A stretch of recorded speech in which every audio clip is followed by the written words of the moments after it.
नमस्कार, फोरसाइट्स टीवी में मैं शालीमार जायसवाल आपका स्वागत करती हूँ। कौन है वो 8 भारतीय नागरिक जिसे कतर ने सुनाई सजाए मौत? खाड़ी देश में क्या करते थे काम और क्या है आरोप? सब जानेंगे विस्तार से।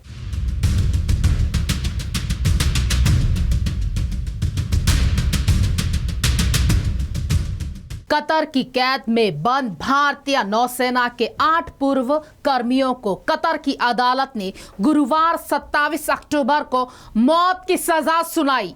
भारत ने कहा है कि वह खाड़ी देश के इस फैसले से बेहद हैरान है। भारत सरकार ने साफ कर दिया है कि वह इस मामले में सभी कानूनी विकल्पों पर विचार कर रहा है।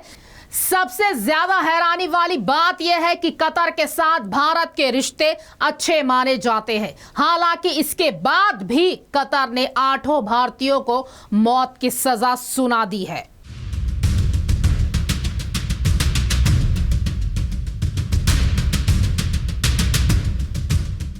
विदेश मंत्रालय की तरफ से गुरुवार को कहा गया कि कतर की अदालत के जरिए मौत की सजा सुनाए जाने के फैसले से हम स्तब्ध है। परिवार के सदस्यों और कानूनी टीम से संपर्क किया जा रहा है। सभी कानूनी विकल्पों को भी देखा जा रहा है। भारत ने ये भी साफ कर दिया है कि वह कतर की कैद में बंद भारतीयों को राजनयिक परामर्श देना जारी रखेगा। ऐसे में आइए जानते हैं कि आखिर कतर ने जिन भारतीयों को मौत की सजा सुनाई है वो कौन है और उन पर क्या आरोप है। नौसेना के 8 पूर्व कर्मचारी कतर की एक कंपनी में काम कर रहे थे। इन लोगों के ऊपर जासूसी का आरोप है। पिछले साल 30 अगस्त को कतर के अधिकारियों ने जासूसी के आरोपों में 8 भारतीयों को गिरफ्तार किया। तभी से ये लोग कतर की कैद में बंद हैं। इनके खिलाफ मुकदमे की शुरुआत इस साल 29 मार्च को शुरू हुई थी। भारत को जब भारतीयों से मिलने के लिए राजनयिक पहुंच मिली तो कतर में भारत के राजदूत ने 1 अक्टूबर को जेल में जाकर इनसे मुलाकात भी की थी।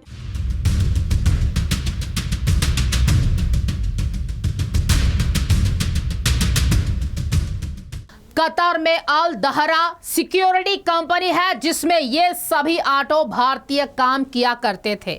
भारतीय नागरिक पिछले कुछ सालों से कतर के नौसैनिकों को ट्रेनिंग दे रहे थे। कतरी अधिकारियों के साथ मिलकर ये कंपनी नौसैनिकों को ट्रेनिंग देने का काम कर रही थी। पिछले साल इन पर जासूसी का आरोप लगा और फिर इन्हें तुरंत हिरासत में ले लिया गया। हैरानी वाली बात यह है कि अभी तक ये सार्वजनिक नहीं किया गया है कि भारतीयों के खिलाफ क्या क्या आरोप है।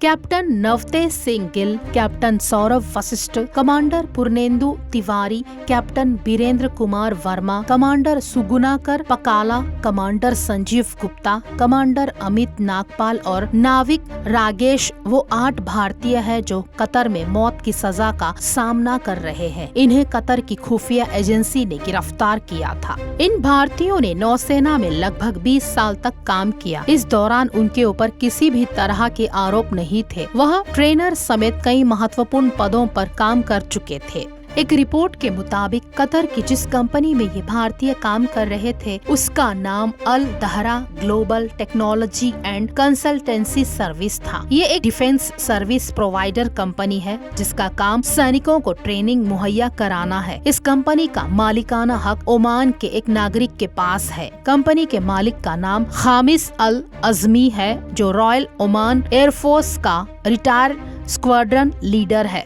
जिस वक्त कतर की खुफिया एजेंसी ने भारतीयों को गिरफ्तार किया उसी वक्त खामिस अल अजमी को भी गिरफ्तार किया गया, लेकिन उसे नवंबर 2022 में रिहा कर दिया गया। कंपनी की पुरानी वेबसाइट के मुताबिक ये कतरी अमीरी नेवल फोर्स QENF को ट्रेनिंग, लॉजिस्टिक और मेंटेनेंस मुहैया कराती थी। हालांकि अब पुरानी वेबसाइट गायब हो चुकी है। इसकी जगह अब नई वेबसाइट बना दी गई है जिसमें कंपनी का नाम भी बदल दिया गया है।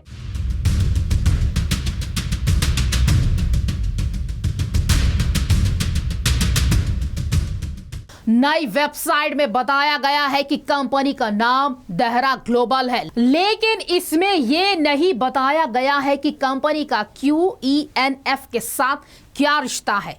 अभी तक कतर की नौसेना को ट्रेनिंग देने की बात कहने वाली ये कंपनी अब उसके साथ रिश्तों को वेबसाइट पर नकार चुकी है। नई वेबसाइट में भारतीयों के बारे में जानकारी भी नहीं है, जबकि कमांडर पुर्नेंदु तिवारी एक वक्त कंपनी के मैनेजिंग डायरेक्टर थे। सभी गिरफ्तार भारतीय 6 से 8 साल से कतर में काम कर रहे थे। खास खबरों के लिए जुड़े रहे हमसे, देखते रहिए फोरसाइट्स टीवी।